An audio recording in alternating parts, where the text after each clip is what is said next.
Ana Redondo, del Partido Socialista, ministra de Igualdad, que se abre a estudiar esa inclusión del llamado derecho al aborto en la Constitución, Pablo. Bueno, el otro día decía que quería abolir la prostitución, ¿no? Sí. Esta mujer pues es un poco, está fuera de toda realidad, que la bola dentro de su partido va a empezar, ¿no? La prostitución.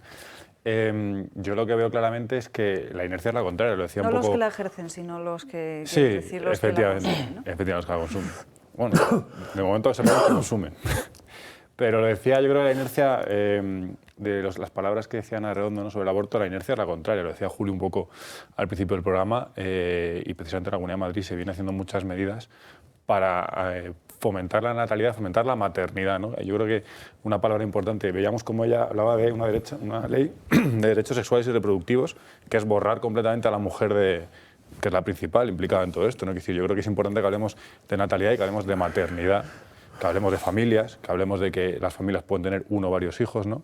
Y la inercia es completamente la contraria. Entonces, inciden en justo en lo que yo creo que está un poco de pasada, de vuelta, ¿no? Y que yo creo que en todas partes del mundo, en España en particular, en Europa, en Estados Unidos, se está dando cuenta que la inercia es la contraria, que al revés, que lo que hay que hacer es fomentar la familia, que la gente pueda elegir formar una familia cuanto antes posible, ser familias jóvenes, no serlo tan tardíamente. Por eso decía que es importante la maternidad, ¿no? Fomentar que la gente sea madre con 25, 26, 27 años, no con 38, con 39, ¿no? Que es un poco lo que estamos viviendo. Entonces, el discurso es completamente en contra de la vida, en contra del nacimiento, en contra de las familias, y no podemos estar más en contra, desde luego.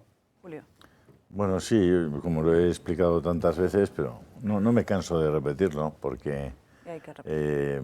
Pues primero porque cada día hay gente diferente escuchándonos y por cierto, más personas que valoran nuestros criterios. Segundo, porque lo que explicamos aquí es tan de sentido común que es difícilmente rebatible, por lo menos digamos, en el escenario de un razonamiento normal, ¿no? El razonamiento podría tener un biólogo como Francas. Es decir, las cosas que se pueden entender sin darles muchas vueltas, ¿no? O que se estudia. Y luego la comprobación empírica de que determinadas maneras de entender el mundo no conducen a que la gente sea más feliz, ¿no? Por eso cuando decía al principio qué bueno que haya gobernantes, como hacía 30 años escribía un politólogo, decía, no tendríamos que medir el Producto Interior Bruto de las sociedades, sino la satisfacción nacional bruta. Es decir, hasta qué punto teníamos personas que eran cada vez más felices, que cada vez eran más humanas y por tanto se encontraban con el destino propio de su manera de ser y de estar en el mundo. Entonces, a las mujeres les han dicho durante muchos años que eso de la maternidad que era una carga, ¿no? Que era una especie de obstáculo para su libertad, ¿no? Hasta que las mujeres, muchísimas mujeres a las que no se les ha dado jamás voz, porque se da voz siempre a una minoría, han descubierto a lo largo de sus vidas que la maternidad no solamente no es una carga, sino que en muchísimos casos es una maravillosa liberación, ¿no? Tampoco se ha explicado a la gente que la mayor pobreza no es la material, la mayor pobreza es la soledad. Y han construido poco a poco en estos años un mundo de personas solas. De personas solas que mientras se valen por sí mismas, mientras están bien, mientras tienen unos medios económicos más o menos suficientes, pues se permiten viajar, se permiten hacer... Pero en el momento en que empiezan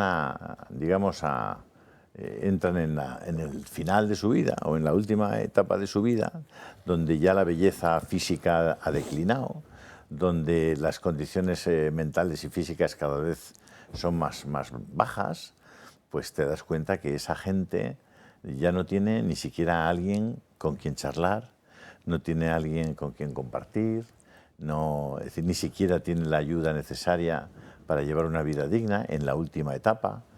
Es decir, hemos condenado a una serie a millones de personas a haber asumido un rol vital que al final no les ha hecho felices, sino todo lo contrario.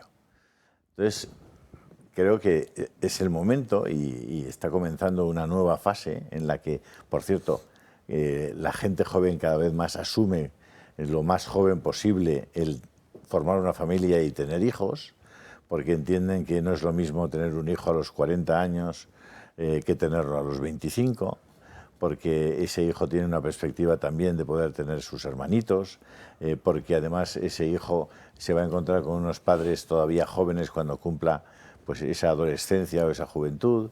En fin, todas esas cosas que son naturales, que están ahí, que todo el mundo las puede ver y las puede asumir y entender, pues no se cuentan. Se les cuentan cosas muy raras.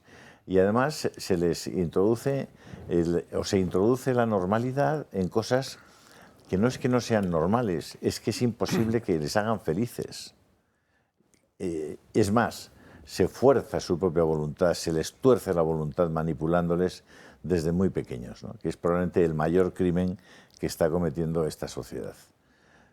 Así que todo lo que se puede hacer desde el punto de vista de los que legislan para darle la vuelta a esta situación y para ofrecer a la gente condiciones de verdad que les permitan ser de verdad felices, pues yo creo que habremos cumplido con nuestro deber.